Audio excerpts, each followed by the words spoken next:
I discovered my neighbor's body on a Tuesday morning in February. And that's when everything with the Pinewood Ridge Homeowners Association went from annoying to absolutely catastrophic. My name is Jackson Lawson, and I had been living in Pinewood Ridge, a planned community just outside Boulder, Colorado, for about 3 years. The neighborhood was one of those picture-perfect developments where every house looked almost identical. The lawns were maintained within an inch of their lives, and the HOA board acted like they were running a small authoritarian state rather than a residential community. But the mountains were beautiful, my house was comfortable, and I worked from home as a software engineer.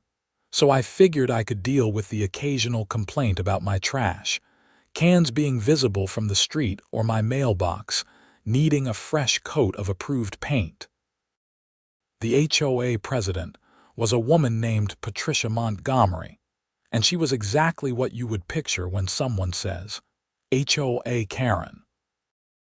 Middle-aged, blonde highlights that were definitely covering gray, always wearing activewear despite never actually exercising, and carrying a massive binder everywhere she went that contained every single HOA regulation ever written, along with several she had apparently made up herself.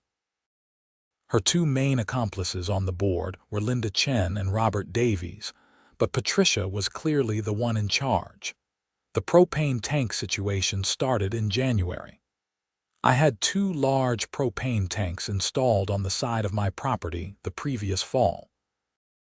They weren't visible from the street. They were properly installed by a licensed contractor, and they heated my workshop where I did woodworking as a hobby. Colorado winters can be brutal, and I wanted to make sure I could work on projects year-round without relying entirely on the main house's heating system. I got the first notice taped to my front door on January 15th. It was typed on official Pinewood Ridge HOA letterhead and signed by Patricia herself. The letter stated that my propane tanks were in violation of Section 7.3.2 of the HOA covenants, which apparently prohibited unsightly storage containers visible from neighboring properties. I read through the section she cited, and it was clearly meant for things like garbage bins and old tires, not professionally installed heating equipment. But that did not matter to Patricia. I tried to handle it diplomatically at first. I went to the next HOA meeting, which was held in the community center on January 22nd. About 15 homeowners were there, most of them looking bored or frustrated. Patricia sat at the front table with Linda and Robert flanking her like bodyguards. I would like to discuss the notice I received about my propane tanks, I said during the open comment period. Patricia did not even look up from her binder. The notice was clear, Mr. Lawson. The tanks must be removed.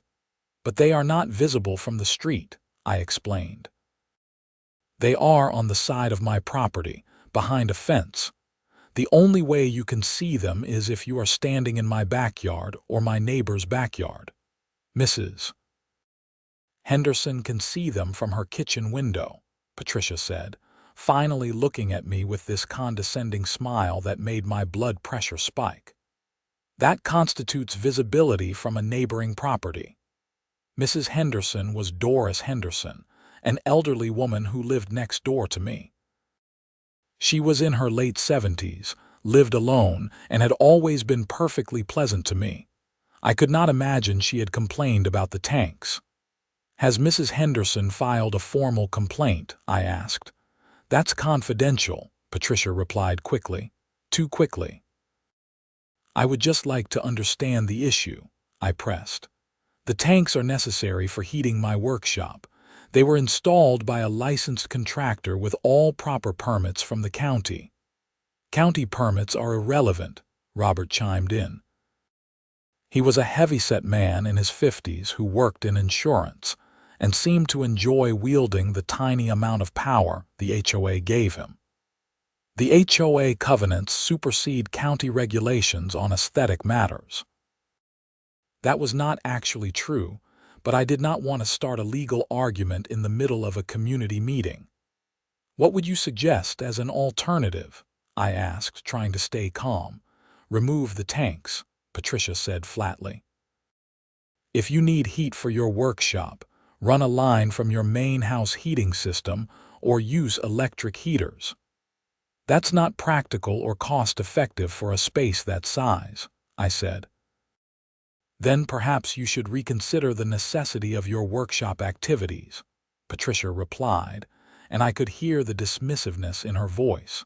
Several other homeowners were watching this exchange with interest now. I noticed a few sympathetic looks, but nobody spoke up.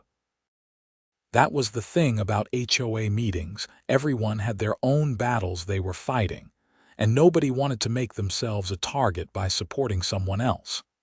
I left that meeting frustrated but determined to find a solution. I did some research and discovered that Colorado law actually has specific provisions about HOAs restricting necessary utilities.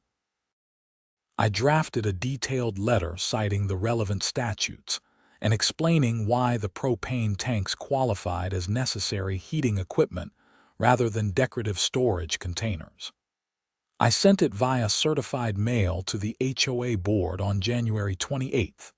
Patricia's response arrived on February 3rd. She had completely ignored my legal arguments and simply reiterated that the tanks must be removed by February 15th, or I would face daily fines of $200. $200 a day. That would add up to $6,000 a month if I let it continue. I was angry now. This was not about aesthetics or property values. This was about Patricia exerting control just because she could. I started asking around the neighborhood, talking to other homeowners about their experiences with the HOA.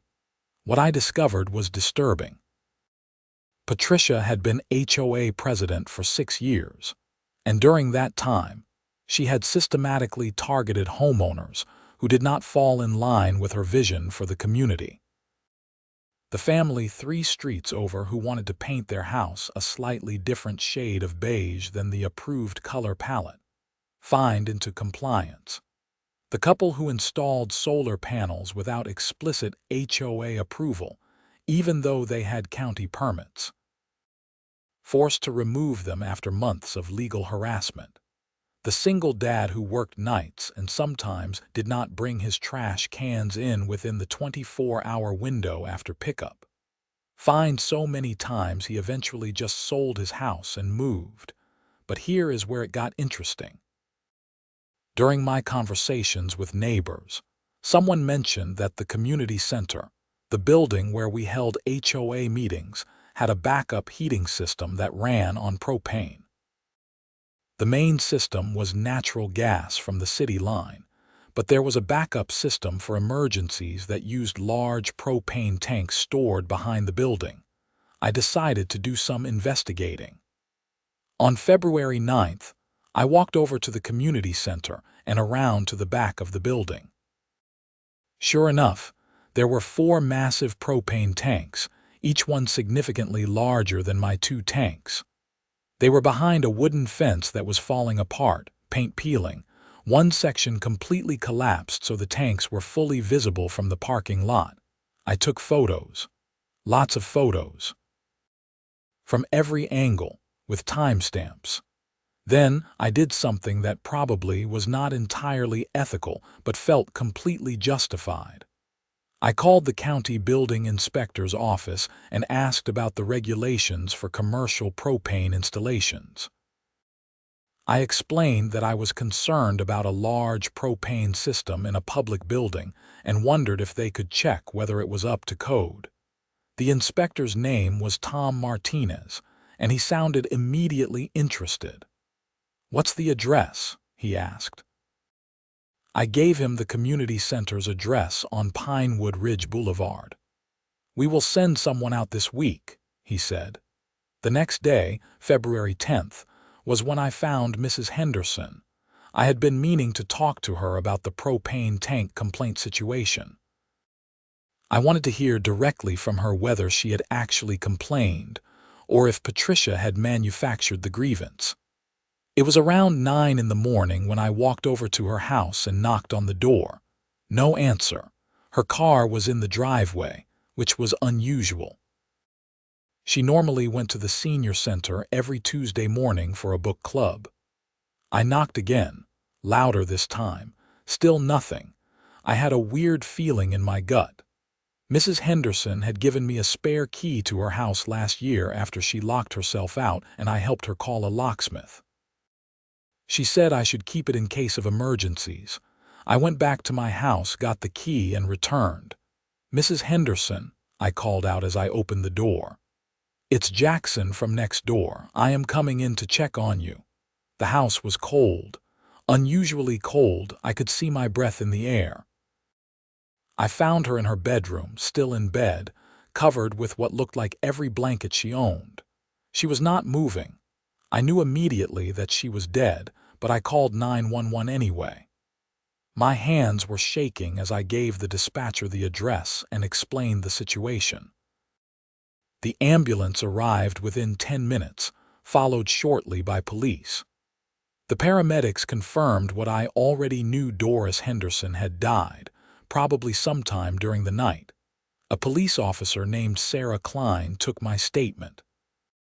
She was young, probably late 20s, with sharp eyes that did not miss anything. "How well did you know Mrs. Henderson?" she asked. "We were neighbors," I said. "We talked occasionally. She was a nice lady, kept to herself mostly." "Any idea why her house is so cold?" "No, that's weird, right? It's been below freezing at night." Officer Klein walked through the house with one of the paramedics. I heard them talking in low voices near the thermostat in the hallway.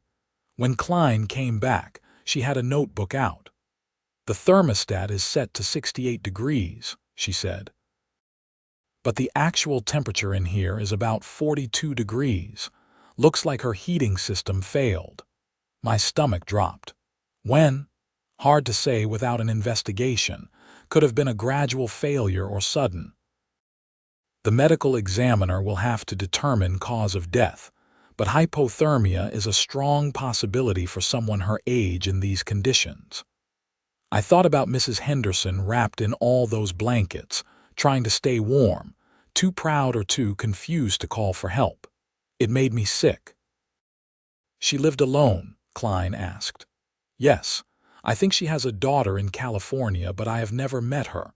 Klein took down more information and gave me her card. "The medical examiner will be in touch if they need anything else. You did the right thing checking on her." I went home in a daze.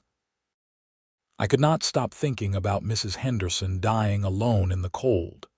She was a person who kept her house immaculate, never missed trash day, always had her Christmas decorations up and down within the exact time frame the HOA specified. And she had frozen to death because her heater failed.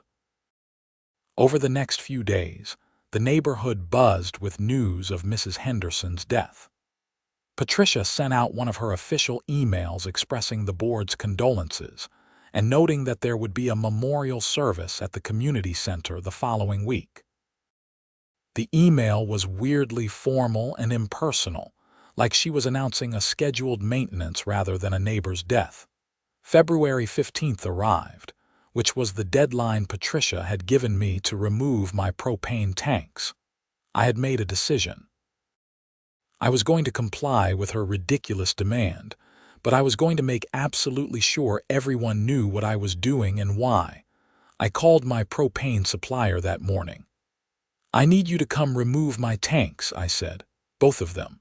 The guy on the phone sounded surprised.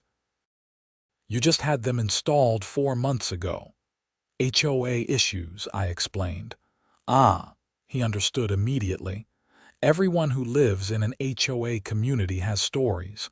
We can have someone out there tomorrow." "Perfect." Then I sent an email to Patricia, copying Linda and Robert, along with every homeowner email address I could find from the community directory. "Dear HOA Board," I wrote. I am writing to inform you that I will be in full compliance with your demand to remove my propane tanks as of February 16th. While I maintain that the tanks were lawfully installed and served a legitimate purpose, I do not wish to engage in a prolonged legal battle over this matter. I am disappointed that the HOA has chosen to prioritize aesthetic concerns over practical utility, but I will abide by your decision. Sincerely, Jackson Lawson. I kept the tone professional, but made sure the implication was clear this was a forced removal, not a voluntary one. The propane company showed up the next morning with a truck and 2 technicians. The process took about 3 hours. They had to drain the remaining propane, disconnect all the lines, and haul away the tanks themselves. Several neighbors came out to watch, including Bill Patterson from across the street, who had been dealing with his own HOA battle over a vegetable garden in his backyard. "This is ridiculous," Bill said, shaking his head as we watched the second tank get loaded onto the truck. "Those tanks were not hurting anyone." "Try telling that to Patricia," I replied. "She's going to drive everyone out of this neighborhood eventually," Bill said. "I have been here 8 years, and I have watched good people leave because they could not deal with her constant harassment." "Has anyone ever tried to vote her out?" "Every year," Bill said. "But she controls the proxy votes. People who do not show up to the annual meeting sign over their votes to the board, and Patricia always makes sure those proxies go her way. She's got the system rigged."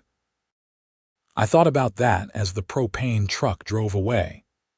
Patricia had built herself a little kingdom, and she was not going to give it up easily. 2 days later, on February 18th, I got a call from Tom Martinez, the county building inspector. "Mr. Lawson," he said. "This is Tom Martinez from the Boulder County Building Inspection Department. You called last week about the propane system at the Pinewood Ridge Community Center." "Yes," I said, suddenly very interested in where this was going. "We sent an inspector out there yesterday," Martinez continued. "I wanted to follow up with you because we found some significant code violations." "What kind of violations?" "The backup propane system has not been inspected or certified in over a decade," Martinez explained. "The tanks themselves are outdated and showing signs of corrosion.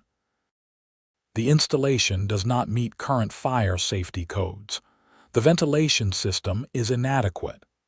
Basically, the whole thing is a disaster waiting to happen. We have tagged the system and notified the HOA that it needs to be completely replaced before the building can be used for any public gatherings." I felt a surge of vindication mixed with concern. "Is the building itself safe?" "The main natural gas heating system is fine," Martinez said. "But the backup system is offline until they fix it. If the main system fails during an event, they will not have any heat. Given that we are still in the middle of winter, that's a serious problem." "What happens now?" "The HOA has 30 days to either repair or replace the backup system and pass a full inspection. Until then, the building cannot be used for events when outdoor temperatures are below 40 degrees. It is a public safety issue." I thanked Martinez and hung up. Then I sat back and thought about the implications. The community center was used for everything in Pinewood Ridge HOA meetings, neighborhood events, holiday parties, emergency shelter during severe weather. Patricia had been so focused on my 2 small, properly installed propane tanks that she had completely neglected the massive, dangerous system right behind the building she controlled. The next HOA meeting was scheduled for February 25th, exactly 1 week away. I marked it on my calendar and started preparing. In the meantime, Patricia sent me another email. This one was shorter and even more smug than usual. "Mr. Lawson, thank you for your compliance with the propane tank removal. We appreciate your cooperation in maintaining the aesthetic standards of Pinewood Ridge. The HOA board will be conducting a follow-up inspection of your property to ensure all violations have been remedied. Regards, Patricia Montgomery, HOA President. I did not respond. I was too busy printing out copies of all the photos I had taken of the community center's propane tanks, along with the documentation I had gathered about Colorado HOA law and utility regulations. The memorial service for Mrs. Henderson was held on February 20th at a funeral home in Boulder, not at the community center. I went and was surprised by how few people from the neighborhood showed up. Maybe 20 homeowners, along with Mrs. Henderson's daughter Catherine, who had flown in from San Diego. Catherine was in her 50s, professional-looking and clearly exhausted from grief and travel. I introduced myself after the service. "I lived next door to your mother," I said. "I am so sorry for your loss. She was a kind woman." Catherine's eyes were red from crying. "Thank you." "Did you know her well?" "Not as well as I wish I had," I admitted. "We talked over the fence sometimes. She gave me gardening advice." "That sounds like Mom," Catherine said with a sad smile. Then her expression hardened. "Can I ask you something?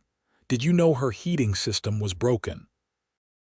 The question caught me off guard. No, I had no idea until I found her.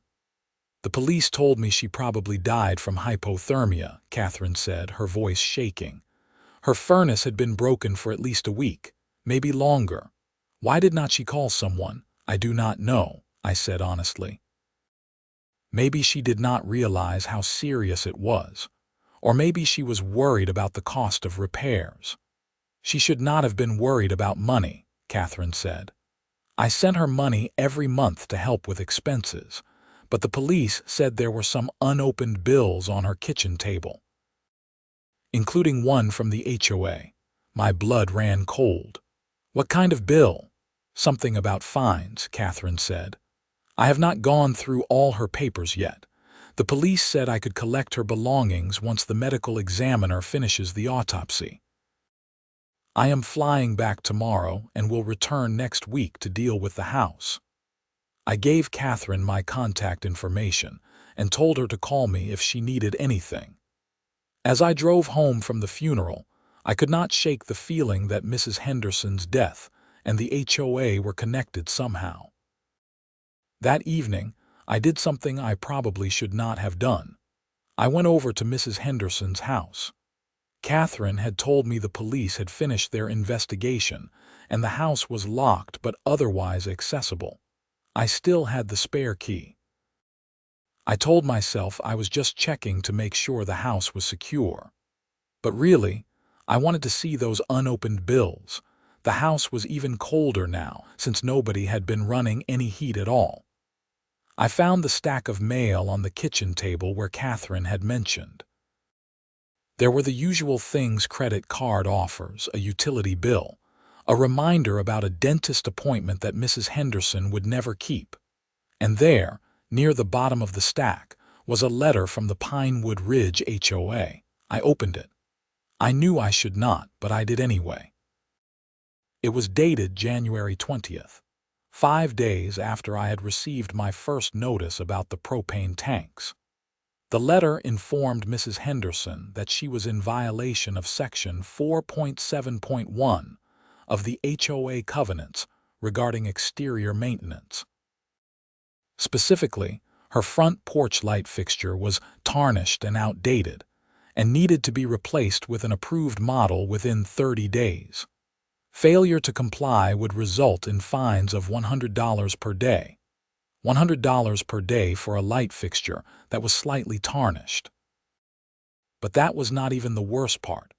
Attached to the letter was a bill for previous violations. Apparently, Patricia had been fining Mrs. Henderson for months for various minor infractions.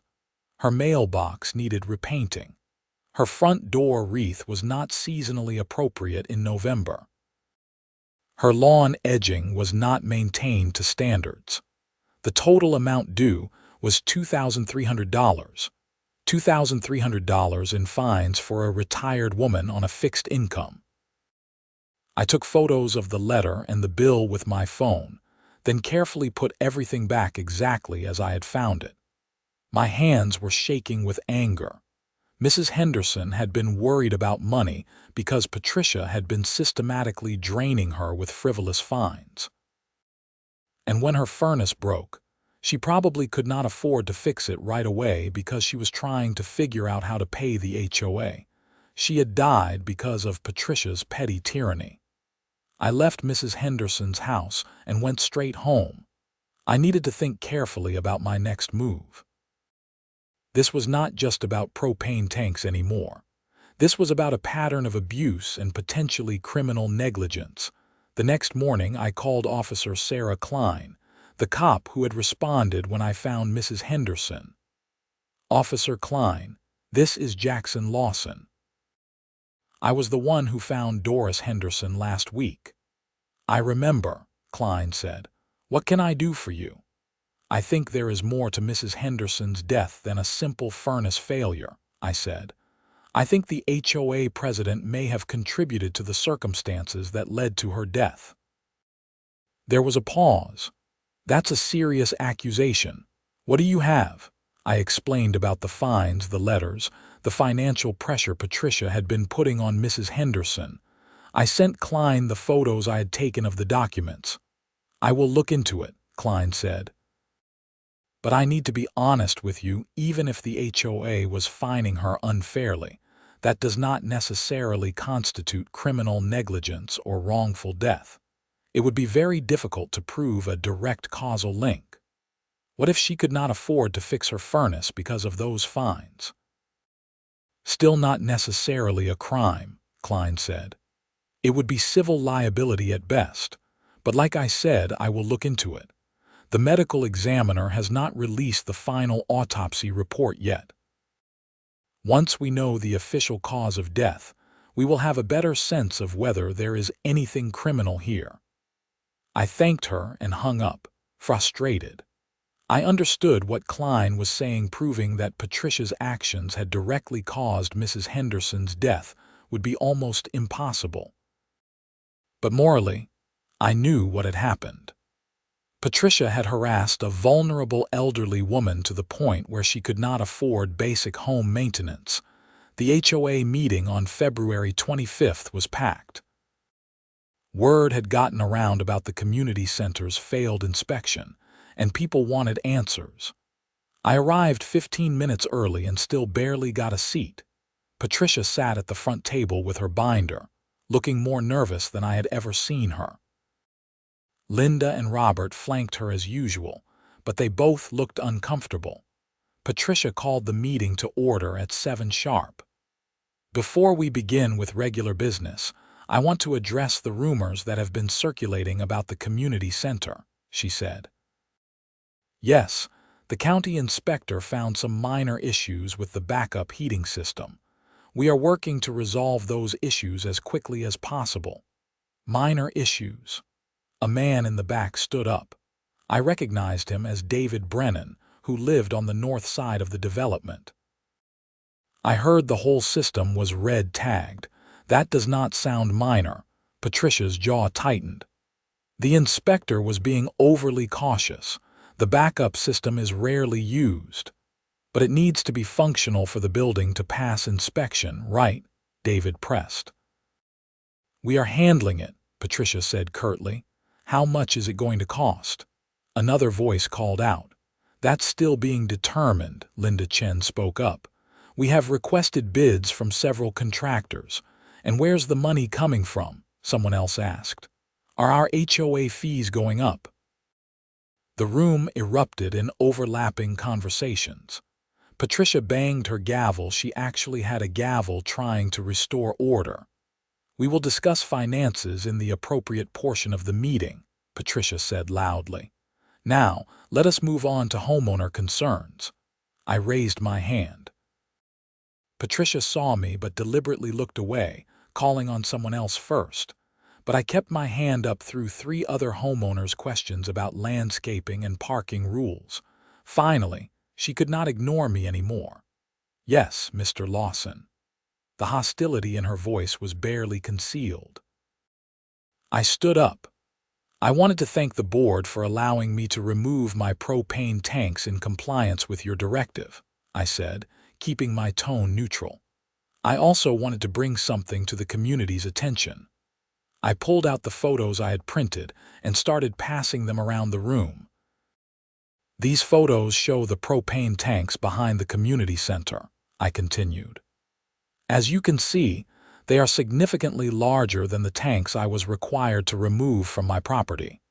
They are also in much worse condition: corrosion, peeling paint, damaged fencing.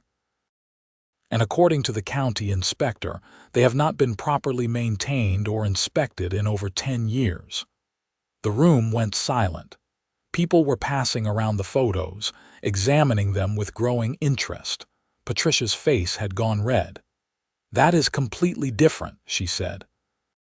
"Those tanks serve a community purpose." "So did mine," I replied. "They heated my workshop where I do carpentry work. But more importantly, my tanks were properly installed, up to code, and regularly inspected. The community center's tanks are a legitimate safety hazard. The county has red tagged them." "You called the county inspector?" Robert Davies stood up, pointing at me accusingly. "You reported the HOA." "I reported a potential safety violation at a public building," I said, "which is something any responsible citizen would do. If those tanks had failed during one of our meetings with 100 people in the building, someone could have been seriously hurt." "This is retaliation," Patricia said, her voice shaking with anger. "You are trying to undermine the HOA because you are mad about your propane tanks." "I am trying to point out the hypocrisy," I said. "You forced me to remove safe, functional equipment from my property while ignoring a genuine hazard on HOA property. And now the community is going to have to pay thousands of dollars to fix a problem that should have been addressed years ago when you were president." Bill Patterson stood up from the other side of the room. "He has a point, Patricia. How long have you known about the condition of those tanks?" "I have not personally inspected every piece of equipment," Patricia said defensively. "But you have personally inspected everyone else's property to find violations," another homeowner chimed in. I did not know her name, but I recognized her from the neighborhood.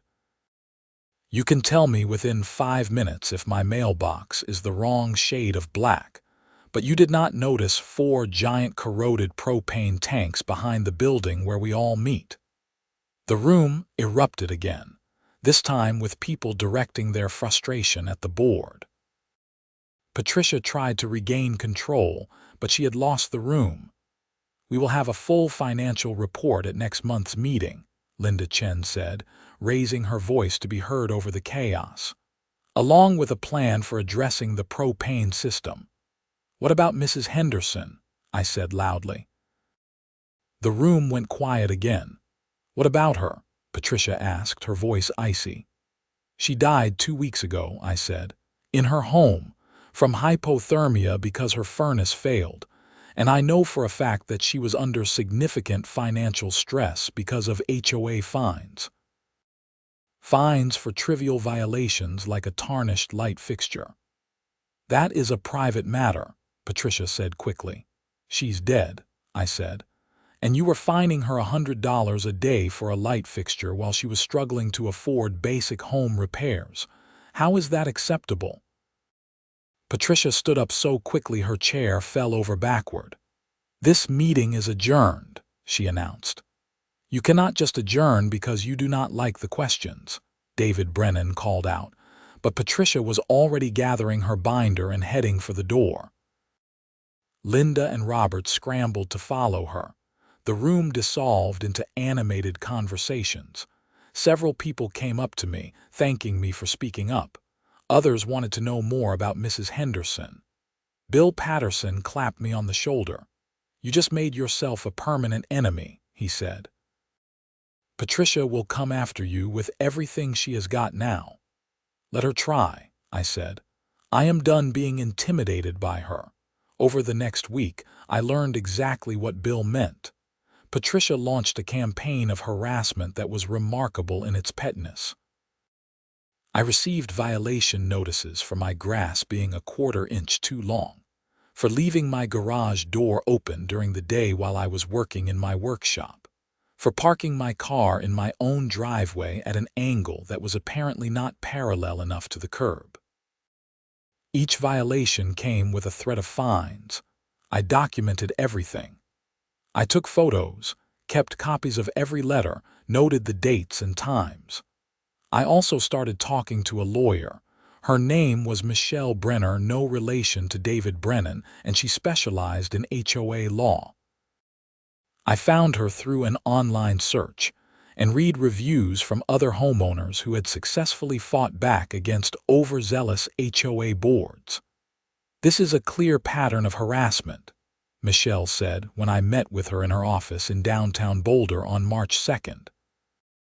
She was in her 40s, with graying hair and the sharp, efficient manner of someone who had dealt with this kind of thing many times before. "The question is whether you want to fight back or just try to survive until you can sell your house and move."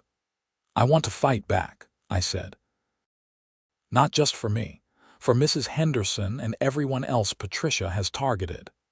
"That is going to be expensive and time-consuming," Michelle warned.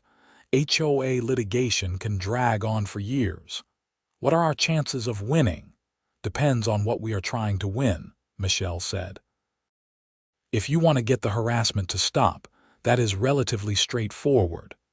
We send them a cease and desist letter, threaten legal action. Most boards back off.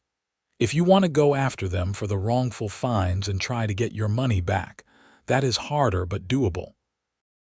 If you want to remove Patricia from the board, that is a political fight more than a legal one." "What about Mrs. Henderson's death?" I asked. Michelle's expression turned serious. "That is the toughest one. Proving the HOA is legally liable for her death would require showing that their actions directly caused her inability to repair her furnace and that they had a duty of care they breached. It is a high bar. But it is possible. It is possible," Michelle said. "Especially if her daughter wants to pursue it. Has she contacted a lawyer?" "I do not know. She was flying back this week to deal with her mother's estate." "You should talk to her," Michelle suggested. "If she is willing to file a wrongful death suit, that changes the whole dynamic. The HOA's insurance company would get involved, and they do not mess around. They would investigate thoroughly, and if they found the board acted negligently, they might settle just to avoid a trial." I left Michelle's office with a plan. First, I needed to talk to Catherine Henderson. Second, I needed to start building a coalition of other homeowners who were tired of Patricia's reign. Third, I needed to keep documenting every single thing the HOA did. I called Catherine that evening. She answered on the third ring, sounding exhausted. "Catherine, this is Jackson Lawson. We met at your mother's funeral." "I remember," she said. "I am actually back in Boulder. I am staying at a hotel while I go through Mom's house. Would you be willing to meet for coffee?" I asked. "There is something I need to show you about the HOA." We met the next morning at a coffee shop on Pearl Street. Catherine looked like she had not slept much. She ordered a large coffee and sat down across from me with a weary sigh. "I have been going through Mom's papers," she said, before I could even begin. "Did you know the HOA had fined her over $3,000 in the last 6 months? I felt my stomach sink. I knew about some of the fines. I did not realize it was that much. $3,000, Catherine repeated. For things like her mailbox needing paint, a tarnished light fixture, weeds in her flower bed. She was on a fixed income. Her Social Security and a small pension from my dad's union. She could not afford this. Catherine, I think those fines are why she did not fix her furnace," I said gently. "I think she was trying to pay the HOA and could not afford both." Catherine's eyes filled with tears. The furnace repair company came out to look at her system. They said it needed a part that would have cost $300. $300. She died because she could not afford $300. I am so sorry, I said. Catherine wiped her eyes angrily. The HOA president, Patricia Montgomery, sent me a letter yesterday. It was expressing condolences and also informing me that the outstanding fines are now a lien on the property. She expects them to be paid out of the estate before the house can be sold. I felt rage boiling up inside me. Patricia was so heartless, she was trying to collect fines from a dead woman. I met with a lawyer yesterday, I said. She suggested you might want to consider a wrongful death suit against the HOA. Catherine looked up sharply. You think I have a case? I think you might. The lawyer's name is Michelle Brenner. She specializes in HOA law. At the very least, she could fight the fines and the lien. Give me her number, Catherine said. I wrote down Michelle's contact information. We talked for another 30 minutes with me explaining everything I knew about Patricia's pattern of targeting vulnerable homeowners. Catherine listened intently, and I could see her grief transforming into determination. My mother was a good person, Catherine said as we stood to leave.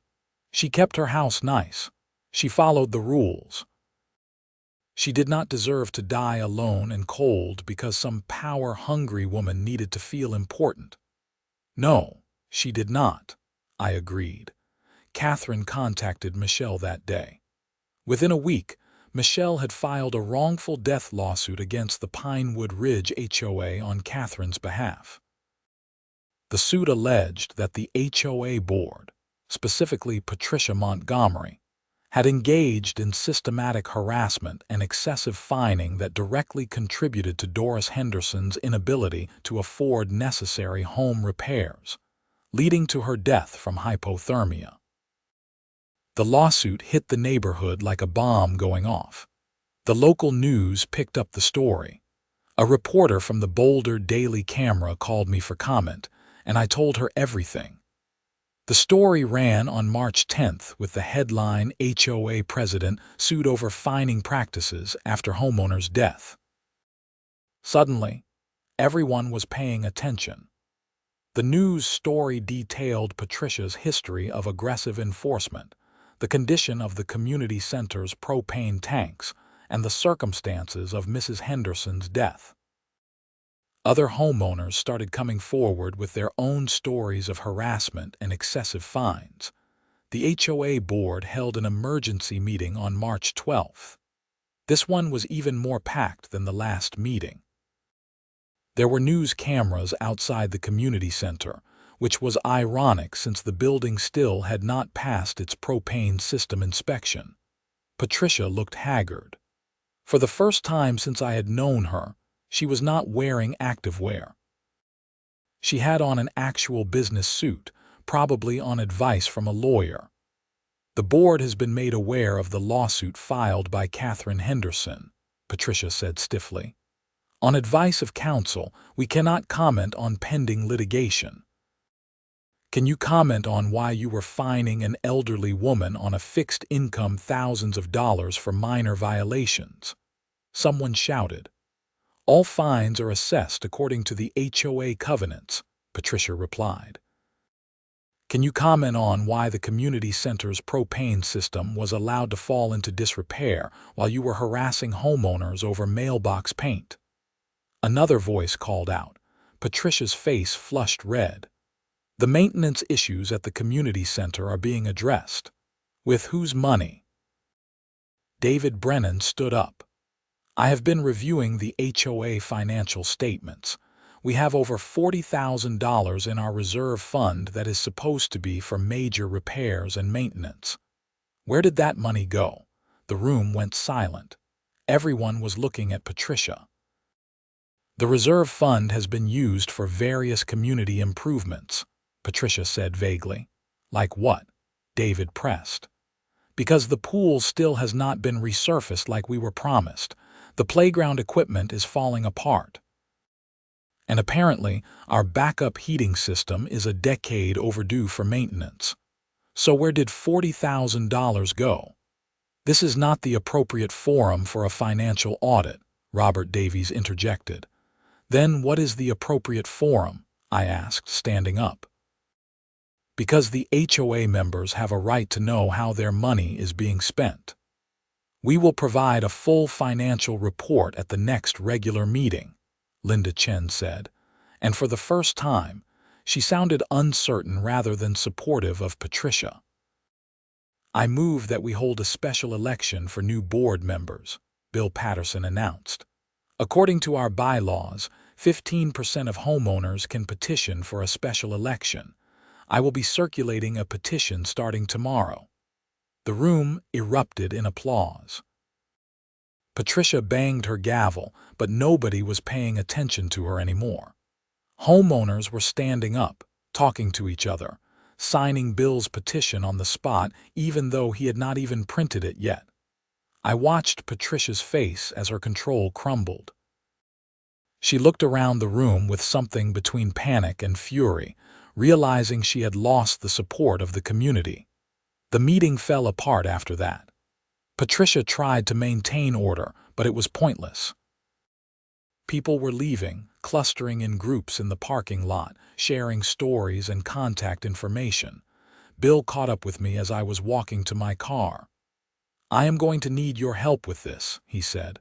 "We need to organize, get people to actually show up and vote."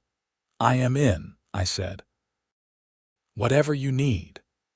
Over the next 2 weeks, the Pinewood Ridge community underwent a transformation. Bill and I, along with a core group of about a dozen other fed-up homeowners, organized what we called the Pinewood Ridge Reform Committee. We created a private Facebook group that quickly grew to include over half the households in the development. We shared stories about Patricia's enforcement tactics, compared fine notices, and discovered patterns we had not seen before.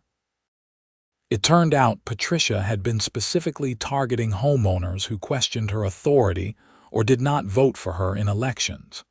She kept lists.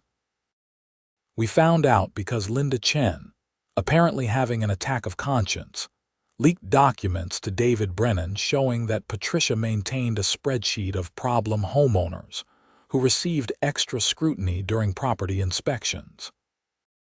The forensic accountant that the HOA's insurance company hired to review the finances found something even more disturbing.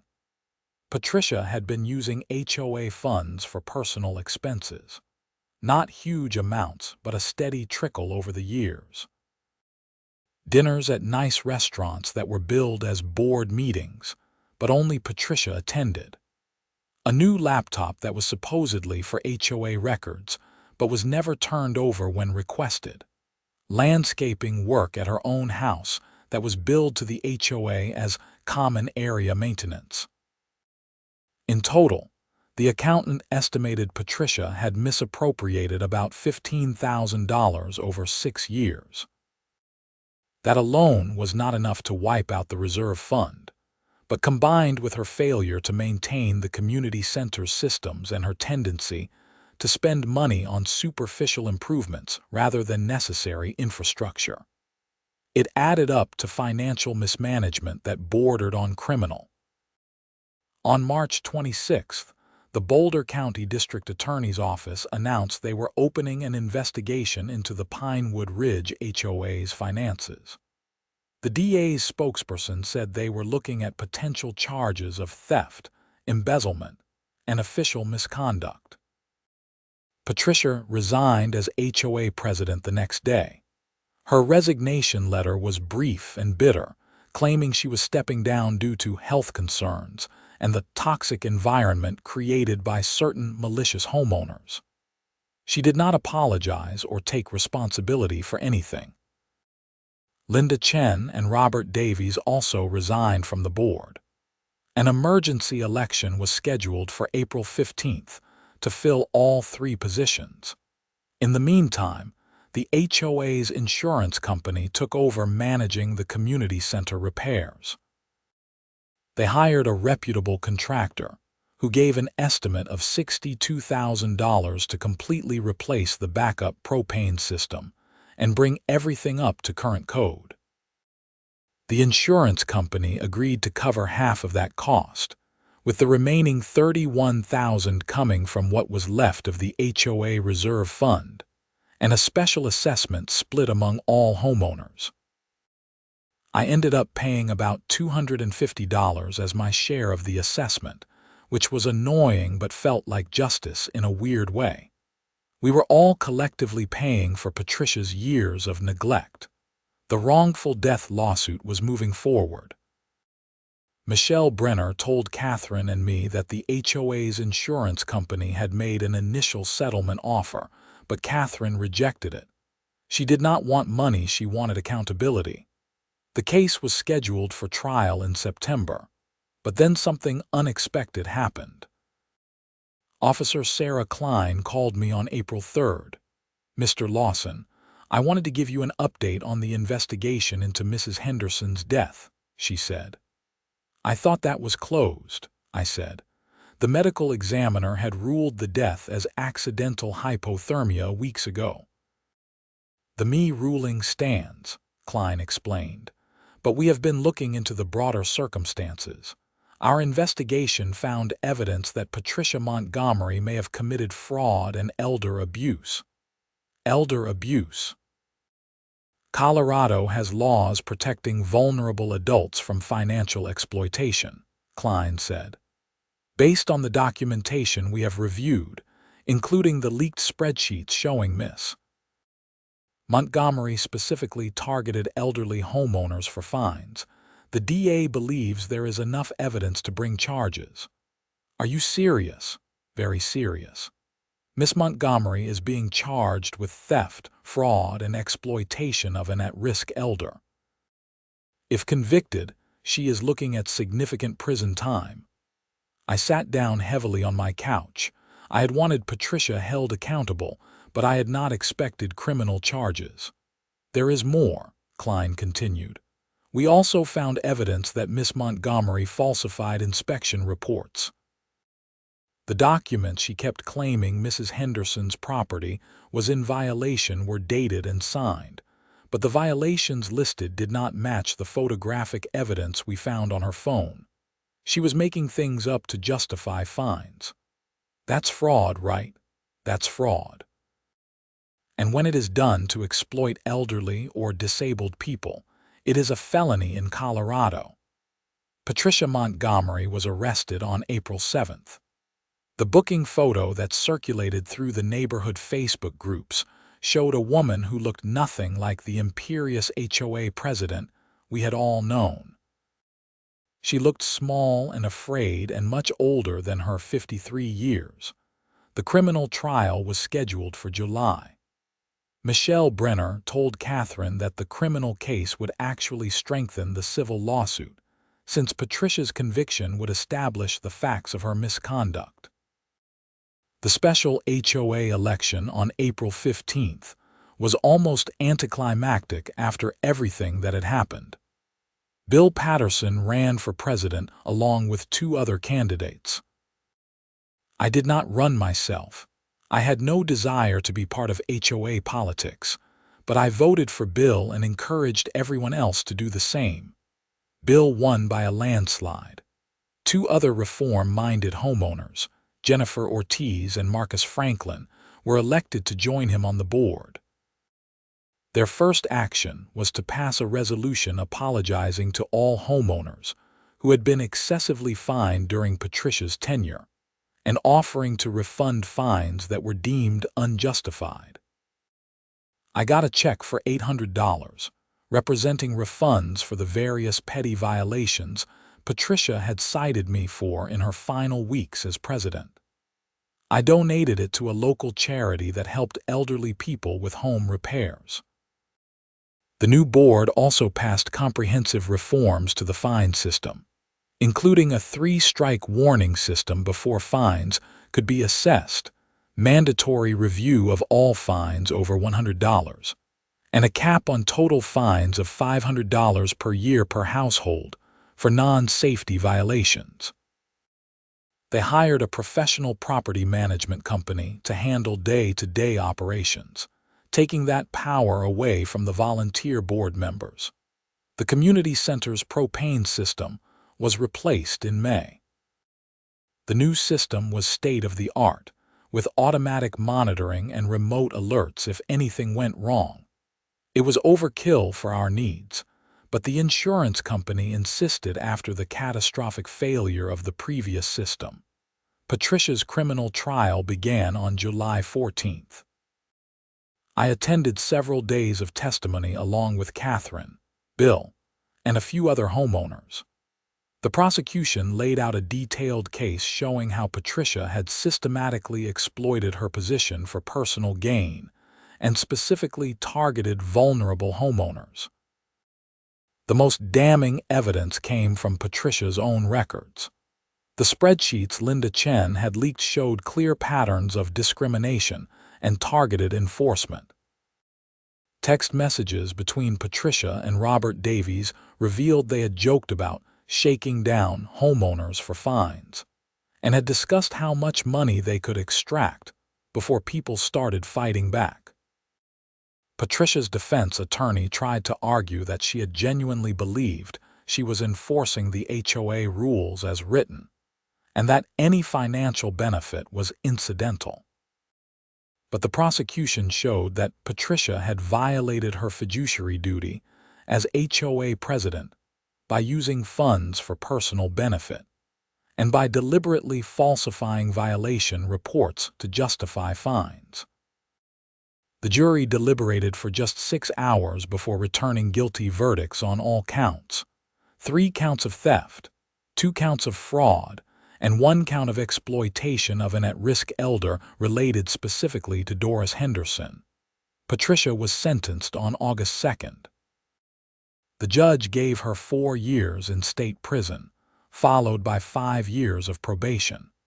She was also ordered to pay full restitution to the HOA and to the Henderson estate, which totaled over $50,000. This case represents a betrayal of trust at the most fundamental level, the judge said during sentencing. You were given authority by your neighbors to manage a community, and you used that authority to exploit and abuse the people who trusted you. The most vulnerable member of your community died because of your actions, and you showed no remorse. This sentence reflects the seriousness of your crimes. Patricia did not react to the sentence. She just stared straight ahead as the bailiff led her away. Catherine settled the civil lawsuit in September. The HOA's insurance company agreed to pay $250,000 to the Henderson estate. Catherine donated most of the money to organizations that helped elderly people with home repairs and legal assistance, keeping only enough to cover her mother's funeral expenses and the legal fees. I did not do this for money, Catherine told me when we met for coffee after the settlement was finalized. I did this so nobody else's mother would die because some petty tyrant decided to abuse her power. Your mom would be proud, I said. I hope so, Catherine said. I wish I had been paying closer attention when she was alive. Maybe I could have helped her before it got this bad. You could not have known, I said. None of us knew how bad it was until we started comparing notes. Life in Pinewood Ridge slowly returned to normal after that. The new HOA board was competent and reasonable. They focused on actual maintenance and community building rather than petty enforcement of aesthetic rules. The neighborhood started feeling like a real community instead of a police state.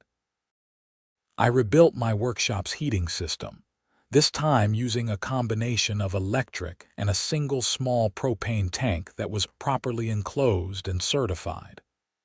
Bill, now HOA president, personally approved the installation and even came by to see my woodworking projects.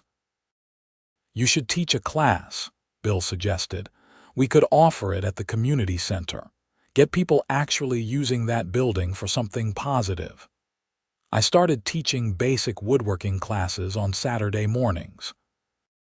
It became surprisingly popular, especially among the retired folks who had time and wanted to learn a new skill. I always made sure the heat was working properly before class started. The house next door to me, Mrs. Henderson's old house, was sold in October. A young family moved in with two little kids who loved playing in the backyard. Sometimes I would hear them laughing while I was working in my shop, and it made me think about how Mrs. Henderson would have liked that. She always said the neighborhood needed more children. I kept the spare key to Mrs. Henderson's house that she had given me. I know I should have returned it to Catherine, but I could not bring myself to do it. I kept it in a drawer in my kitchen as a reminder of why community matters and why we have to look out for each other. Patricia served 3 years of her 4-year sentence before being released on parole.